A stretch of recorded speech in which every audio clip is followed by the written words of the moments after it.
The search for House Republicans to find a Speaker of the House continues. Now on yesterday, I posted this.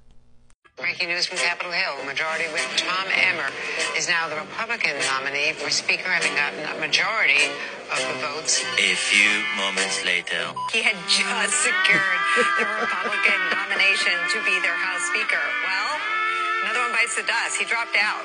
Now, several of you are under the impression that that is my video, that I edited and put that video together. No, I'm not the only one that presents some of these news stories with shade and pettiness. That is MSNBC's original video. Yes, they put that video together.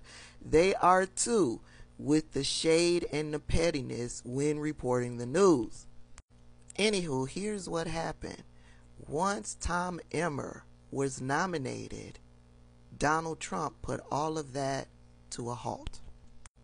He put out there on Truth Social, I have many wonderful friends wanting to be Speaker of the House, and some are truly great warriors. Rhino, Tom Emmer, who I do not know well, is not one of them.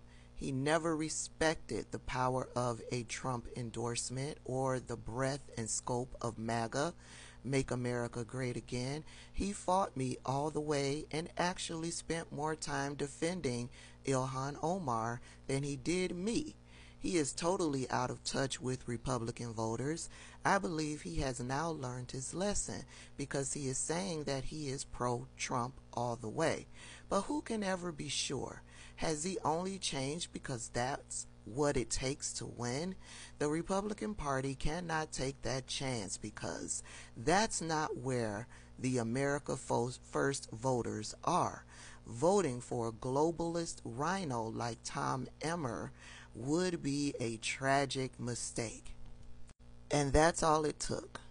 From that point, he could not get the votes to become Speaker of the House. And some of the MAGA extremist right came out and said this. But I couldn't support him for Speaker of the House. His voting record is what turned me. He had voted against President Trump's ban on transgenders in the military. He voted for the Democrats' gay marriage bill that opens up churches and other places for lawsuits if they use their faith and stand against it. He was for the national popular vote at one time, and that's not a movement I can support. How much did Emmer's vote to certify the 2020 election have to do with the opposition against him? Well, it played a big role for me.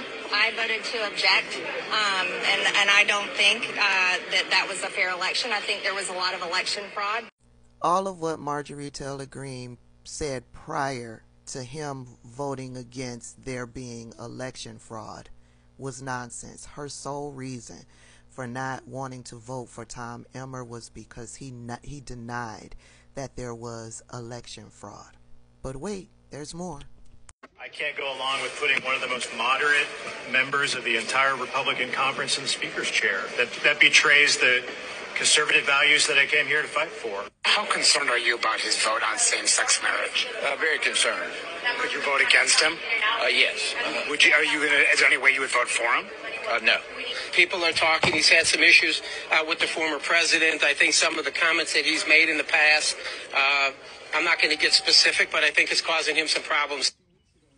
How problematic was it for Donald Trump to come out and call Tom Emmer a rhino?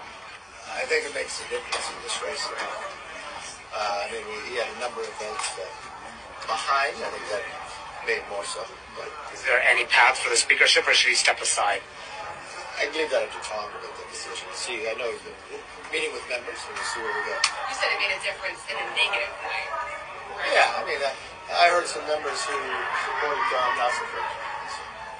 Talked to Trump about this and the aftermath of this. How much time should Emmer have at this point?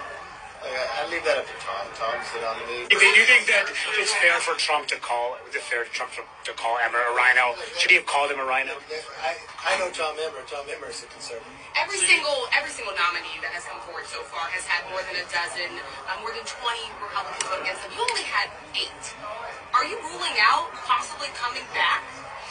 The conference decides this. They have selected nominees. Every single nominee that they selected has been able to do this job.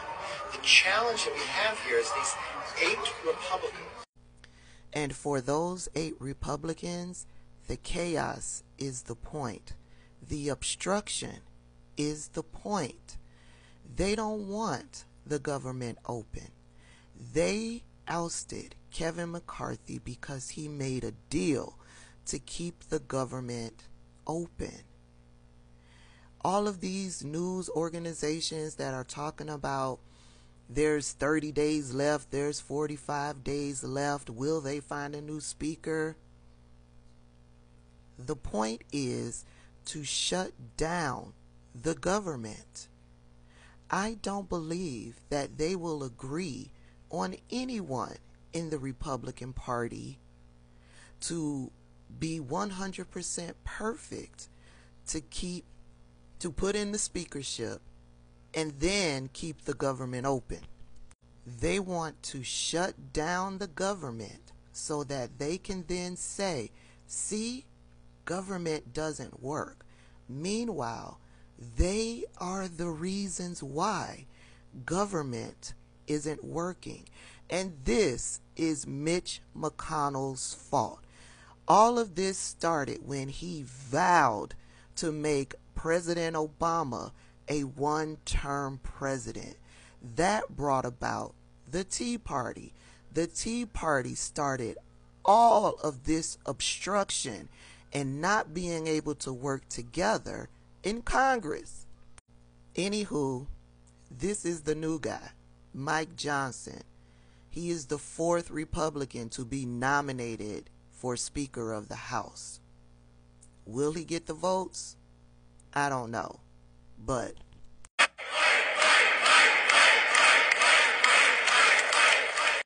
I find it hilarious that Republicans are chanting his name, surrounding him, giving him a tap on the shoulder, supporting for yet another failure. Their problem is those 8 Republicans. Is Donald Trump going to come out and say something about this dude?